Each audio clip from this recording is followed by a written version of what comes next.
Janice, and this is Collaboration Central. Welcome to episode 9. Today we're talking about intranets, but more importantly, social intranets. We weren't really intending to bring this episode to you right now, but we've just come out of a really interesting engagement with a client. We started engaging with a client a couple of months ago around the conversation of a new intranet, and those that we were engaging with really bought into the concepts of collaboration, of innovation, of cross-functional workspaces, etc. But last week the goalpost shifted and HR was brought into the fray. HR aren't really interested in collaboration. HR are interested in a reduction of desk-type admin duties and the ability to upload leave forms, etc. This is amazing to us. This is really the second generation of intranet that died in the late 90s. So let's revisit this and look at how we've moved from the early first generation of intranet to where we are today. Stay tuned. The early 90s saw the real birth of the intranet.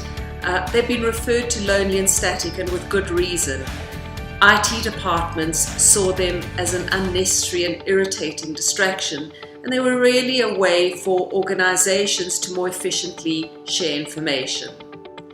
The second generation intranet was really in the late 90s. These were self-service web-type platforms that were really useful to departments like HR, who could now reduce desk requirements by sharing various forms required by staff.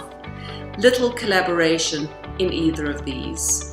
Today we look at people-based platforms. They're about collaboration, they're about change management, they're about people sharing, accessing information, having conversations in ways that they want to. It's people who are accustomed to engaging in the social space and now are able to bring that social aspect into the business world. There are a number of smart trends in how intranets are built today. The first one is build it in an iterative way. Here at Indigo, we subscribe to the learn, measure, build loop, and we keep learning, watching, seeing how people engage, listening to people. It's really about voice of customer, but the customer being the employee. And the value that these kinds of collaborations and collaborative platforms bring to businesses is really immeasurable. The cross-functional collaboration that automatically starts happening, it may start in a place of information and really move to a place of innovation.